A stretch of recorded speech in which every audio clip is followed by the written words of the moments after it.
So over to you, Ed, now. Esther, thank you very much, and thank you very much for the opportunity and giving us this platform. I didn't realise I was actually going to be in such prestige international company, but hey, it's a tough act to follow. So thank you very much. So look, my name's Ed Baldwin. I'm political officer for the Kent Invicta branch CWU. I'm also a workplace representative, and just want to give you our outtake on the current dispute. And for us to actually do that, I need to just give you a little bit of background on Royal Mail, Post Office and GPO. Now, for 500 years, Royal Mail, as we know it today, has been servicing the good citizens of this green and pleasant land. And it wasn't up until 1969 that the GPO ceased to be the government department. The corporation was split into two divisions, post and telecommunications. And it was here that these two stalwarts of our society become distant businesses for the first time, although still under the umbrella of the Post Office. Now, for nearly 12 years, they ran side by side, and it wasn't until 1981 when Thatcher's government introduced the Telecommunication Act, which meant that the telephones side of the industry lost its monopoly to supply every single home in the UK.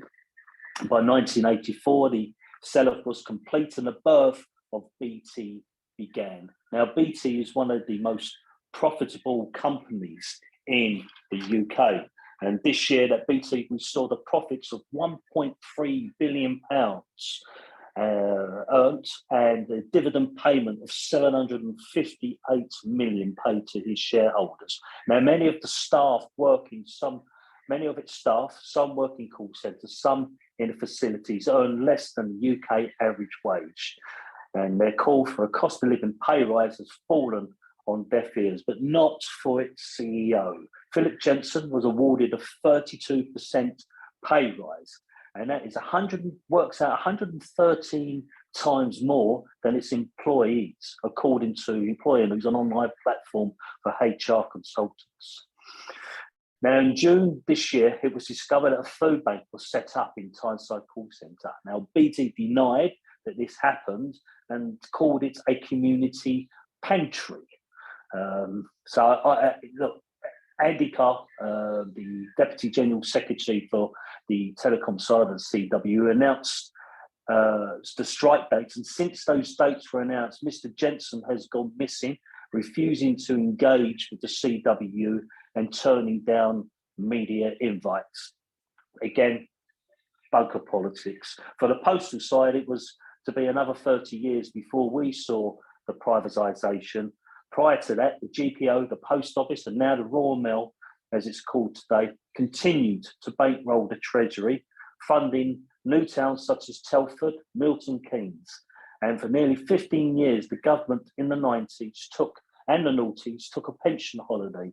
And there was plenty in Thatcher's government that wanted to sell off the postal side of the industry. But actually, it was Margaret Thatcher herself that stated that the Queen is not for sale and gave Royal Mail, the Post Office, a stay of execution. Sadly, it was New Labour that brought the discussion back to Parliament. Peter Mandelson's proposals were rejected, first Parcelforce and then Royal Mail, stating that the pension holiday that the both parties took in that time would be too costly. In 2010, the Conservative manifesto stated that it would sell off Royal Mail, and by now the final salary pension had finished, and the coalition led by Vince Cable sold off its final stake in 2014. City Analysis stated at the time that Royal Mail was sold 2 billion short of its market price, despite the protests of the hundreds and millions of signatures for petitions and the CW People's Post campaign. Royal Mail have made nearly £5 billion in profit since 2013. 2021, Royal Mail announced a 611 million profit, and in 2022, 758 million pounds profit. And in the last 12 months, it's paid over £500 million in dividends to its shareholders. This year, it's imposed a 2% pay increase to its employers and offering between 0 and 1% to our cleaners. Now, once upon a time, on a Thursday night, they clapped us and they called us heroes during a pandemic. The morning after, the same organisation now call us greedy, lazy, unpatriotic, and that we need to work harder. In November last year, both Royal Mail and the CWU signed up to an Agenda for Growth agreements, which involves Sunday working, clocking in and out, modernisation of new technology, automation, which would see the reduction of jobs within our industry, although it would be done through natural wastage and no compulsory redundancy. In return, we, the CWU, asked for a shorter working week. As early as January, Ofcom announced that the CWU and the Royal Mail were working together. Chairman Simon Thompson went on a national tour praising our members' progress. Both he and the Deputy General Secretary for Postal, Terry Bullinger, would do question and answer video links together and tell us how positive the future of Royal Mail is, sending the share price soaring. In February, Deputy General Secretary Terry wrote to Royal Mail seeking a quick cost of living pay increase with no strings attached, a deal which would protect our members from the spiralling day-to-day costs, a deal which would allow our members to provide the excellent service for which the CEO praised us just some 6 weeks earlier. Instead, we heard nothing.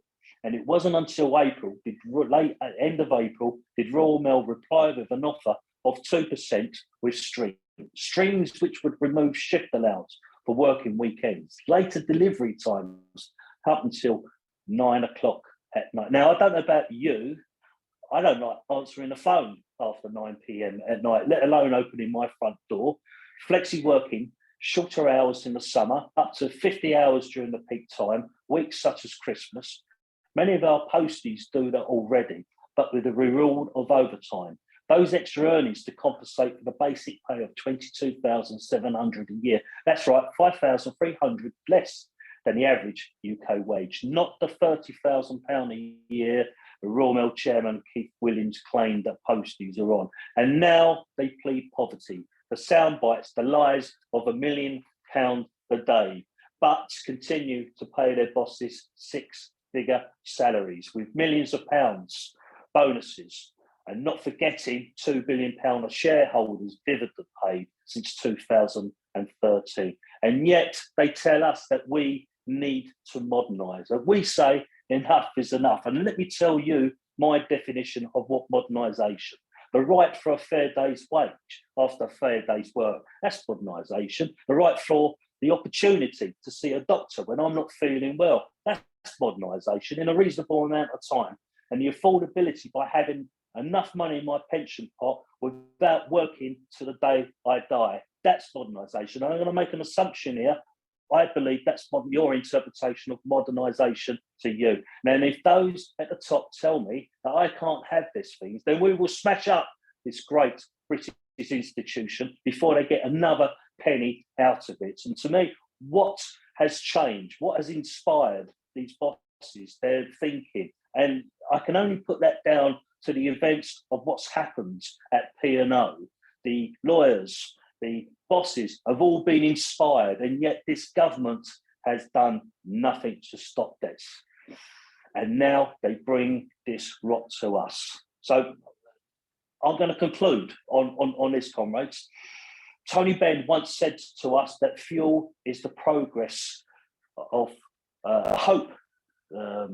Tony Benn once said to us that hope is the fuel of progress and fear is the cage that we put ourselves in. Change is coming and we will put an end to this disease. What we've started to see now through the Enough's Enough campaign is not only trade unions united, but community leaders, religious leaders. People are in fear of paying nearly 25% of their annual earnings on energy alone. Change is coming. We will beat this. Solidarity. Thank you very much. Thank you very much, Ed.